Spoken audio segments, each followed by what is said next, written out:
नमस्कार, आप देख रहे हैं आपका अपना डिजिटल मीडिया मन की आवाज जहीर खान के साथ। ओम साई बिल्डर्स एंड डेवलपर्स की ओर से कुर्ला तकियावाड़ क्षेत्र में एसआरए झोपड़पट्टी पुनर्वसन प्रोजेक्ट से जुड़ी मीटिंग ली गई। यह मीटिंग जनता सोसाइटी सदस्यों के बीच संवाद का एक अहम मंच रहा, जहां हर सवाल का जवाब और हर परिवार के सपनों की दिशा तय की जा रही है। यह मीटिंग कुर्ला के एसआरए प्रोजेक्ट से जुड़ी एक ऐतिहासिक और महत्वपूर्ण बैठक है। यह सिर्फ एक मीटिंग नहीं, बल्कि साझा यात्रा का एक नया अध्याय है, जहां सपनों का घर, सुरक्षित जीवन और सम्मानजनक भविष्य एक साथ आकार ले रहा है। इस मीटिंग के माध्यम से एसआरए प्रोजेक्ट की वर्तमान स्थिति, सरकारी और कानूनी प्रक्रिया की प्रगति और आने वाले निर्माण चरणों के बारे में विस्तार से साझा किया गया है। इस मीटिंग में स्थानिक रहवासियों ने भी अपने सवाल खुले रूप में रखे और ओम साई बिल्डर्स एंड डेवलपर्स की तरफ से हर प्रश्न का स्पष्ट और ईमानदार उत्तर दिया। इन सभी जवाबों से स्थानिक रहवासी संतुष्ट और आत्मविश्वास से भरे दिखे। यह संवाद दर्शाता है कि यह प्रोजेक्ट सिर्फ निर्माण का नहीं, बल्कि विश्वास और पारदर्शिता पर आधारित विकास यात्रा है। सर्वांनाच हार्दिक स्वागत। मी संजय उमाकांत बाजे, एसआरएचा विशेष सल्लागार म्हणून मी काम करतोय। आजपर्यंत मी सर्व जीबीआर कन्सेंट एसआरए संदर्भात म्हणजे 3310च्या अंतर्गत जे काही आपल्याला मिळणार आहे या झोपडपट्टीवासींसाठी मी काम करत असतो। माझे अनेक ठिकाणी प्रोजेक्ट स्वतःचे पण चालू आहेत, भांडुपला चालू आहेत, वडाळ्याला चालू आहे, शिवडीला चालू आहे। पण मला एक उत्सुकता असते की झोपडपट्टी वासियांना जास्तीत जास्त आणि चांगल्या मार्गदर्शनाने कसं पुढे जाता येईल यासाठी मी नेहमी कोणीही बोलवलं तर मी त्यांना जाऊन तिकडे सर्व व्यवस्थित सुरळीतपणे सांगतो। त्यांच्या मनात काही शंका असतील, कुशंका असतील त्या पण मी दूर करतो आणि कोणालाही सांगतो की जबरदस्ती कोणालाही नाही। आज आपण इथे उपस्थित एवढे राहिलात, तुमच्या पण मनात शंका कुशंका असणार, संभ्रम असणार, पण आज आपण तुम्हाला मी एकच सांगतो की आपण 3310च्या अंतर्गत जी काही एसआरए स्कीम इथे राबवण्याचा आम्ही प्रयत्न करतोय त्याच्यातला एक 10,000 मीटरचा टप्पा तर आम्ही पूर्ण केलेला आहे। आमच्या त्या टप्प्यावर उत्कृष्ट प्रतिसाद मिळाला।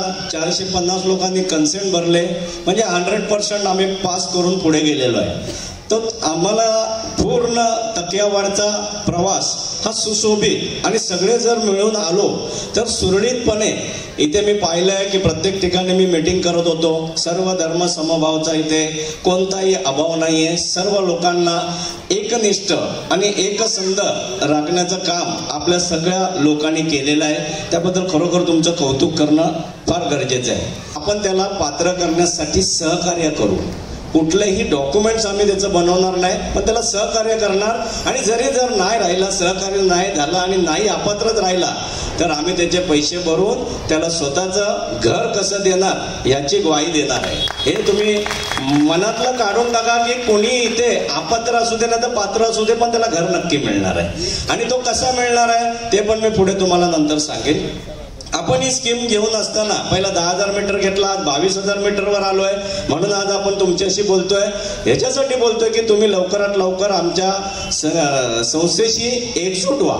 म्हणजे काय होईल, मला सर्वे केल्यानंतर सुरळीतपणे हवेशीर एक स्टेप बाय स्टेप आहे बघा। इथे 22 माळ्याच्या वरती बिल्डिंग होणार नाहीये, कारण इथे फनल झोनचा प्रॉब्लेम आहे। त्यामुळे किती लोक माझ्याबरोबर जुडतायत, माझ्या सेलचा मला काही प्रश्न नाहीये। मी सेल नाही तर टीडीआर जनरेट करीन इथे, मला त्याचा काही विषय नाही। मला विषय असा आहे की ते लोकांना घरं कशी मिळतील त्यासाठी आम्ही इथे प्रयत्नशील आहोत। म्हणून आम्ही स्टेप बाय स्टेप एक 10,000चा टप्पा आमचा पूर्ण झालेला आहे। उद्या आपण एकनिष्ठ नाही झालो, एकसंघ नाही झालो तर आम्ही ती स्कीम चालू करणार। मग आम्ही कोणाची वाट बघणार नाही, कारण काय शेवटी आम्हाला पण एसआरएचं बर्डन आहे। स्कीम टाकल्यानंतर 1 वर्षाच्या आत जर त्या बिल्डरने काही नाही केलं तर बिल्डर डिस्क्वालिस होतो, ऑटोमॅटिक डिस्क्वालिस होतो। भले त्याची आर्थिक परिस्थिती चांगली असू दे, काही असू दे, पण आम्ही तसं केलेलं नाही आहे। आम्ही एलवाईच उचललेला नाही अजून, कारण आम्ही सांगितले की आम्ही पूर्ण तकिया वाट डेव्हलप करणार आहे. त्यासाठी आम्ही त्यांच्याकडून वेळ मागून घेतलेली आहे आणि त्या वेळेचं महत्त्व म्हणून आम्ही पटापट हे GBR घेतोय, सगळ्यांना संबोधतोय की तुम्ही पटकन या, म्हणजे जेणेकरून तुम्ही आमचे झालेत आणि आम्ही तुमच्यासाठी झटणार. मग तो पात्र असू दे नाही तर अपात्र असू दे, आम्ही तुमच्यासाठी झटणार आणि तुम्हाला सगळ्यांना मी पात्र करून घेणार. नवीन 2-4 दिवसापूर्वी मी खरोखर महायुती सरकारचं खरोखर स्वागत करतो. त्यांनी चांगला निर्णय घेतलाय आणि तो झोपडपट्टीवासियांसाठी घेतलेला आहे. झोपडपट्टीवासियांसाठी स्कीम राबवताना त्यांनी असं केलेलं आहे की त्यांना भरपूर अडचणी आल्या की कुठे कुठे स्लम आहे आणि बाजूला बिल्डिंग आहे, तर ते कसं अंमलबजावणी करायचं, त्यासाठी त्यांनी नियमावली चालू केलेली आहे. 33(5), 33(7), 33(9). पण आम्ही काय सांगतोय, आम्ही 33(10)च राबवणार आहे ते. कारण क्लस्टर नको आहे आम्हाला, काही नको, आम्ही घराला घर देतोय. मग आम्हाला काय करायचंय, आम्ही 33(10)च इथे राबवणार आहे. कारण त्यामध्ये पात्र अपात्र करण्याचा जो विषय होणार आहे तो आम्हाला सुलभ होईल. म्हणून आम्ही 3310च्या अंतर्गतच इथे झोपडपट्टी पुनर्वसन योजना राबवणार आहे. आज आपण 300 कार्पेट रेरा कार्पेटच्या प्रमाणे घर मिळणार आहे. फ्युचरमध्ये तुमचं ते वाढू शकतो. जोपर्यंत तुमचं स्लमची झोपडी तुटत नाही आणि गव्हर्नमेंटचे काही लॉज आले, 500 स्क्वेअर फीट जरी आला तरी तो तुम्हाला मिळणार आहे, हे लक्षात ठेवा. म्हणजे आपण जर इथे स्कीम जर सुरू करण्याच्या पूर्वी, कारण ते होणार का धारावीच्या पॅटर्नवर, धारावीच्या लोकांना 3310 अंतर्गत 300 फूट घर देते, मग आम्हाला का 500 फूट घर देते, मग आम्हाला का नाही. त्यामुळे ते होणार आहे. पण ते शेवटी राजकारण असतं. बघू, आता क्लस्टर काढलंय, क्लस्टर मध्ये त्यांनी अशा अटी टाकल्यात की कोणी फुल करू शकणार नाही.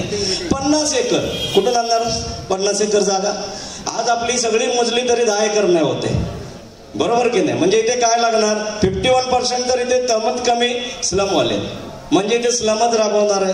आपण स्लमच्या याने विचार करूया, आम्हाला बाकी कोणाचंही घेणं देणं नाही. एक म्हणजे तुम्ही आमच्या बरोबर जुळलात तर तुम्ही आमच्या परिवाराचे सदस्य झालात, नाही जुळलात तरी तुम्ही आमच्या परिवाराचे सदस्य असणार आहात. कुठलीही अडचण येऊ दे, नक्की या आमच्याकडे, आम्ही त्याच्यातून तुम्हाला मार्ग काढून देऊ, काही काळजी करू नका. मला तुम्हाला सांगायला आनंद वाटतो की लवकरात लवकर ओम साई SRA सहकारी गृहनिर्माण संस्थेला मेंबर व्हा, लवकरात लवकर दस्तावेज भरा आणि आपल्या कामाला तुमचा खारीचा वाटा का होईना उद्या तो मोठाच्या मोठा वाटा होत जाऊ दे आणि लवकरात लवकर या तकिया वाढचा विकास होऊ दे, हीच मी तुमच्या चरणी प्रार्थना करतो. जय हिंद, जय महाराष्ट्र. शंका असतील तर दिलखुलासपणे बोला, आम्हाला कसलाही राग रोष असणार नाही. तुमच्याकडून आम्हाला शिकायला मिळेल की तुमच्या मनात काय आहे. प्रत्येकाच्या मनात काय वेगवेगळं असू शकतं, पण ते सांगा आम्हाला, आपण त्याच्यातून मार्ग काढून पुढे जाऊ. ठीक आहे. उपस्थित सर्व रहिवाशांना विनंती आहे की याच्यावरती कोणाला काही मनामध्ये प्रश्न असेल तर कृपया हात वरती करा, त्याच्यापर्यंत माईक पोचेल. समजा 2024 मध्ये मी रूम घेतली, लाईट बिल 2024चं माझ्याकडे आहे, भाडापावती 2024ची आहे. आता तुम्ही निकष लावलेला आहे 2001 जानेवारी असं काहीतरी 2000 बरोबर, 2000 जानेवारी 1 बरोबर ना. त्याच्यावर एक सांगावं कसं काय करणार ते. धन्यवाद. हो नक्की ना. म्हणजे ते पात्र झालं झोपडं. आतमध्ये लोकांनी किती विकत घेतले त्याच्याशी SRAशी घेणं देणं नाहीये. म्हणजे तुमचं घर पात्र झालं. राहिलं अलॉटमेंट कोणाला द्यायचं, तर तुम्ही ट्रान्सफर केसमध्ये येणार. ट्रान्सफर केसमध्ये लिगली 60,000 रुपये अभय योजनेत तुम्हाला भरायचं आहे आणि तुमचं नाही 60,000 रुपये तुम्ही लिगली भरलं तर तुमच्या नावावर ते झोपडं होणार आहे. ते डॉक्युमेंट्स फक्त सांभाळून ठेवा. ज्यावेळेला एनेक्शर इथे येणार तेव्हा सांगायचं मी खरेदी विक्री. ज्यावेळेला तुमच्या एनेक्शर मध्ये नाव जाणार तेव्हा खरेदी विक्री हे एनेक्शर मध्ये तुम्हाला टाकायचं. एनेक्शर म्हणजे परिशिष्ट 2. हे ज्या वेळेला इथे होणार त्यावेळेला खरेदी विक्री म्हणजे तुमचं घर सिक्युअर होणार आहे. तुम्हाला घराला घर मिळणार एवढी गॅरंटी. ओके. काय असेल ते प्रोसेस करायची असेल तर त्यासाठी मूळ मालक लागेल का आपल्याला? आवश्यकता नाही. तुमचं जे डॉक्युमेंट्स तुम्ही बनवलंय त्याचं power of attorney, register, notary आपण पुटअप केलेली नाही या एरियातली, बरोबर आहे. ज्यांचे वारस असतील त्यांची पण पॉवर राईट्स आताच तुम्ही काढून घ्या. फ्युचर मध्ये आज 10 लाखाची रूम उद्या 1 करोडला होणार तेव्हा भांडणं होणार आपापसात. त्याच्यामुळे power of attorney, notary register, नोटरीच्या सही करायला सांगा मस्टरवर येऊन आणि प्रत्येकाचे फोटो लावा. म्हणजे तुमचा तो घट्ट एव्हिडन्स होऊन जाईल. ठीक आहे, ठीक आहे, धन्यवाद. जिथे आमची घरं आहेत तिथेच आम्हाला मिळणार की अजून दुसरीकडे? आणि दुसरा अजून एक आहे माझा प्रश्न, म्हणजे 2 भाऊ आहेत, ते वर खाली राहत आहेत, एकाकडे पावती आहे दुसऱ्याकडे नाहीये, मग त्याचं काय? 2च प्रश्न. म्हणजे बघा, आज तुम्ही सर्वे केल्यानंतर जिथे आपले रियाब बिल्डिंग बसणार, म्हणजे घर तर इथेच मिळणार, जे 10,000 मीटर घेतलंय त्याच्या बाहेर तर तुम्ही फेकले जाणार नाही एवढी गॅरंटी आहे. फक्त इथे रियाब घेणार आहे का आम्ही तिकडे रियाब घेणार आहे ते SRA ठरवणार आहे. त्यांना कसं असतं, रियाब सिक्युअर करायची असते, सेल बिल्डिंगचं काय त्यांच्याशी घेणं देणं नसतं. त्याच्यामुळे आम्ही जेव्हा प्लान टाकणार, एक जनरल मीटिंग होणार आहे मोठी आपली, ज्या वेळेला प्लान पास होतो तेव्हा डिस्प्ले केला जातो, सूचना मागितल्या जातात, SRAचे अधिकारी पण येतात, सूचनाचं ते पालन करतात आणि त्याप्रमाणे प्लान पास करतात. आपण ठरवल्याप्रमाणे अजून आपला टेंटेटिव्ह प्लान पण हे झालेलं नाही, पण बाउंड्रीच्या बाहेर तुम्ही कुठे जाणार नाही. जी बाउंड्री आपली आहे फक्त इकडचं तिकडे, पूर्वचा पश्चिम, त्या बाउंड्रीच्या बाहेर तुम्ही जाणार नाही एवढी नक्की खात्री ठेवा. राहिला प्रश्न तुमचा 1+1. मी मागच्या मीटिंगला पण बोललेलो, आपण नसाल, गव्हर्नमेंटची पॉलिसी तयार होते, अजून माझ्या आता GR आलेला नाही. 1+1ला पण ते घरं देणार आहेत, पण मी आज ठोस सांगू शकत नाही, कारण ज्या दिवशी गव्हर्नमेंटचा माझ्याकडे ठोस पुरावा असेल त्यावेळेला मी तुम्हाला सांगेन की 1+1 पण मी द्यायला तयार आहे. लक्षात आलं तुमच्या? पण आज आपण बोलूया नको या गोष्टीवर, पण या 2-3 महिन्यात 100% होणार आणि तुम्हाला चांगली म्हणजे चांगली न्यूज देणार. कारण आता 2025च्या ह्याच्यात ते आलंय, पण त्याचा मसुदा तयार नाही झालाय. मसुदा तयार होणार कारण आता यांनी क्लस्टर काढलाय, झोपडपट्टीवाले सामूहिक क्लस्टर करणार, पण त्यासाठी वेगवेगळ्या अटी घातल्यात, त्या अटी आपण फुलफिल करू शकणार नाही. म्हणून आपण फक्त फोकस 22,000 मीटर आणि स्लम घेऊन जायचे. ठीक आहे, त्याच्या अंतर्गत जो पात्र होणार त्याला SRA घर देणार आहे, बरोबर आहे. आता तुमच्याकडे मतदान यादी असणार, मतदान यादीमध्ये जर लाईनीत घरं आली तुमची तर त्याच्यात एकच रूम पात्र होणार, नवरा किंवा बायको. भाऊभाऊ असतील तर ते वेगवेगळे डॉक्युमेंट्स आणि वेगवेगळे घरं पात्र होणार, पण भाऊभाऊ असतील तर. पण नवरा बायको असेल तर दोघांपैकी एकालाच रूम मिळणार. भले त्यांच्या नावाने इकडे तिकडे दोन्ही रूम असतील या एरियामध्ये तरी तिला एकच मिळणार. मुंबई महानगरपालिकेच्या हद्दीत पण कुठे रूम असतील स्लम मध्ये किंवा सेल मध्ये तर एकच रूम तिचा पात्र होणार किंवा त्याचा पात्र होणार. आलं लक्षात? भाऊभाऊ असतील तर त्यांची पात्र होणार रूम, त्याची काय काळजी करू नका. पण ते 2000 अगोदरचे असल्यावर काय करायचं? 2000 अगोदर म्हणजे त्यांच्याकडे 2000 अगोदरच्या भाडे पावते वगैरे? नाही, मी काय म्हणालो तुम्हाला, पात्रतेचा पहिला निष्कर्ष SRAने मतदान यादी काढलेली आहे. मतदान यादीमध्ये कोणाची लोक इथे मिळणार ती पात्र होणार आहेत, राईट. त्यानंतर तुम्ही जे भाडे पावती म्हणताय ते गव्हर्नमेंट पुरावा आहे ना, गव्हर्नमेंटला भाडं भरताय का तुम्ही? झोपडपट्टी पावती आहे ना. पण कुठली? स्लमची फोटो पास आहे? हो. हा, मग फोटो पास आहे तर तुम्हाला मिळणार घर, काहीच प्रॉब्लेम नाही. ते एकाच्या नावावर 2-3 असतील तर मग मी तुम्हाला पहिलंच सांगितलं, तुम्ही फोटो पास तुम्ही काढलेत, बरोबर आहे. ठरवणार आहे कोण? तुम्ही चारांची नावं दिली, मी चारांची नावं टाकणार, तुमच्यावर अन्याय नाही करणार. येणारा कलेक्टरचा माणूस जेव्हा परिशिष्टला येईल तो म्हणेल मी 4 रूम द्यायला तयार, आम्ही देणार. पण तो म्हणेल मी एकच रूम देणार, त्याच्या विरोधात तर मी काय बोलू शकणार नाहीये, कारण मी 33-10च्या अंतर्गत ही स्कीम घेऊन चाललेलो आहे. आणि सगळ्यांना कसं पात्र करता येईल बघा, आमचं उद्दिष्टच आहे कोणालाही बेघर करणार नाही, पण डॉक्युमेंट्स आम्ही बनवणार नाही, पण त्याला आयडिया देऊ की काय करायचं आणि तुझं घर कसं पात्र करायचंय. आलं लक्षात?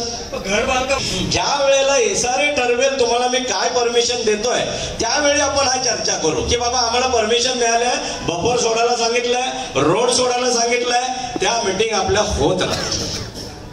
ठीक आहे, चला, ओके, थँक्यू, धन्यवाद. जोरदार टाळ्या होऊन जाऊ दे. यांच्यासाठी चांगले प्रश्न विचारले आणि तुमच्या हिताचे प्रश्न विचारले.